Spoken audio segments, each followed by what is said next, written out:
What's up, YouTube? Protech here, back with another StarCraft 2v2 ladder game for you.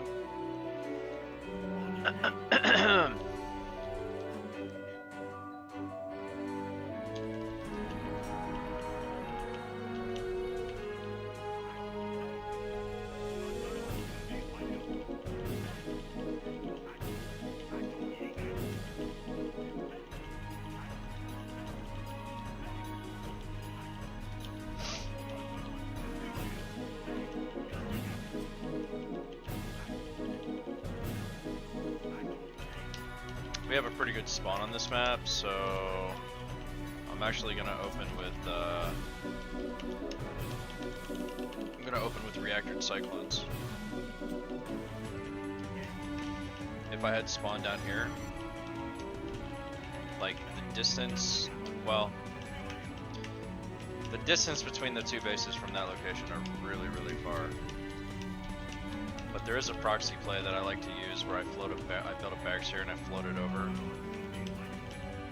and go for reactor cyclones that way. So it's really not all that bad. Most of the time it doesn't get scouted because it's not really like, I think I'm the only person I've ever seen do that. I don't think I've ran into anybody who's done that strategy.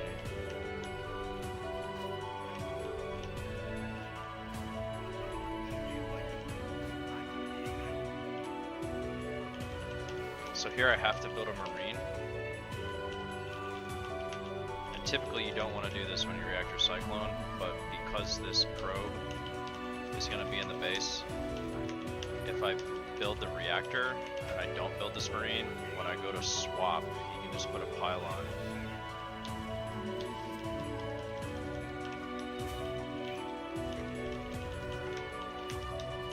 You put a pylon right next to my reactor so that I can't land my factory on the reactor.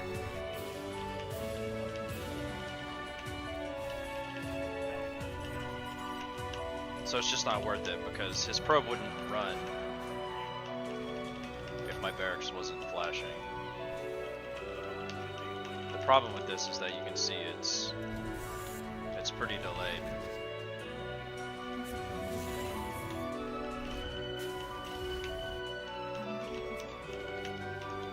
But you run into a hell of a lot more problems by not actually building the marine when they scout. Now, of course, you know, I mean, it depends on the player. Like, if these guys didn't look like they were halfway decent, I probably would never have built that. But oftentimes you can tell by people's handles if they're good. Maybe not good, but like halfway decent.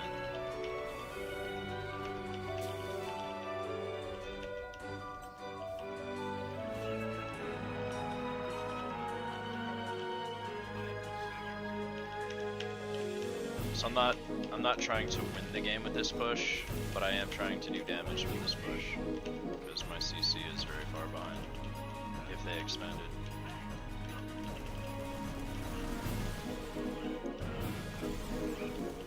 At the very least I'll be able to get his stem, which makes this entire thing worth it.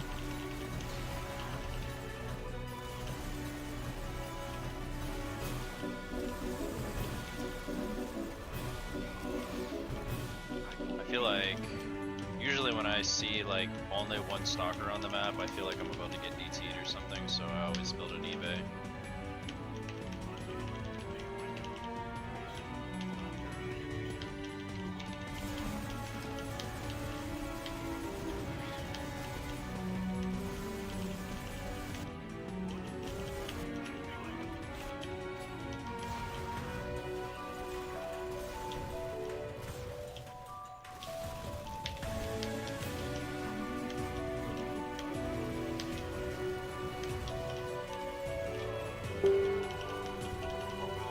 Insane micro except for that right there.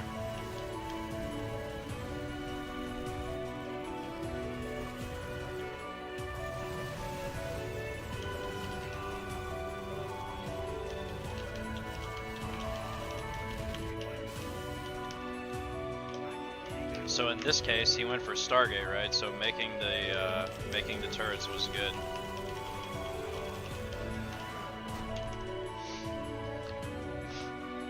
So that more or less was just kind of, probably this was a pretty mismatched game. Well, actually, the guy's master 1v1, and then his teammate 4 times master 2v2, but he's diamond 1v1. But I guess to be fair, the master level player got wrecked, right?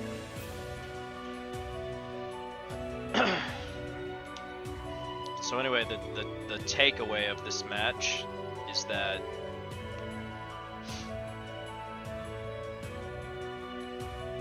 when you play against TP,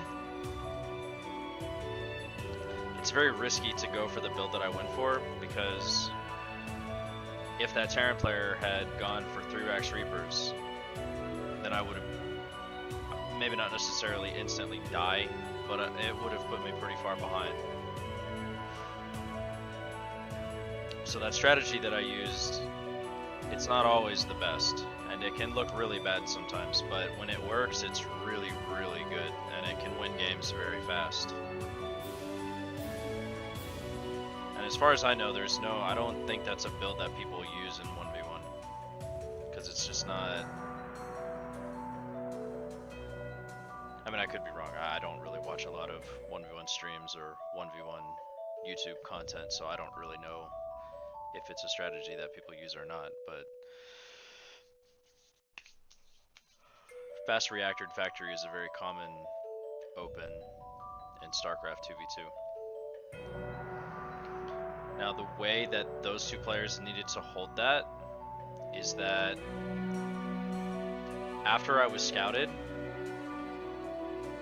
they needed to build the player who spawned closest to my location, because I'm not going to go deep into the top base, right? If I go deep into the top base, then that just, it puts me in a situation where I can get clamped.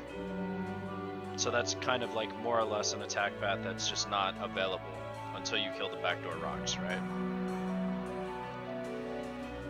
So if a good player knows this, then the solution, in my mind, for the Terran player would have been, because he opened with barracks, to build bunkers, like 2 bunkers on both sides of his depots.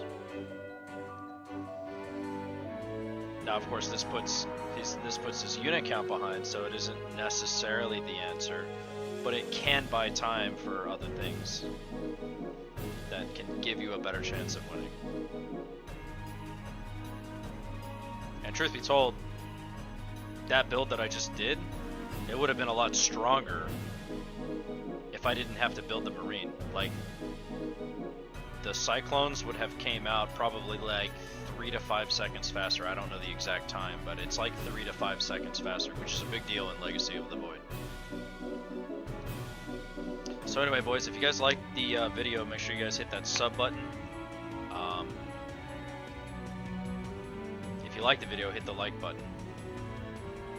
And for you regular supporters, my Twitch channel is currently suspended for hate speech. I'm trying to get it appealed. We'll see what happens. I don't know what will happen, but if that's the case, I'm going to be out of work for the next 30 days. So my solution is to make these videos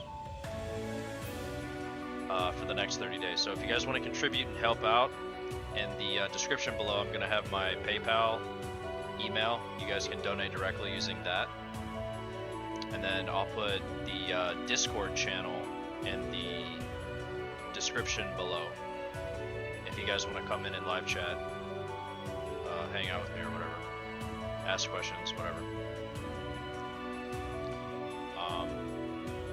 And then if you're super new to the channel, I'll put the my Facebook information down there, and I'll put my Twitter information down there. That way you guys can stay up to date with everything that goes on.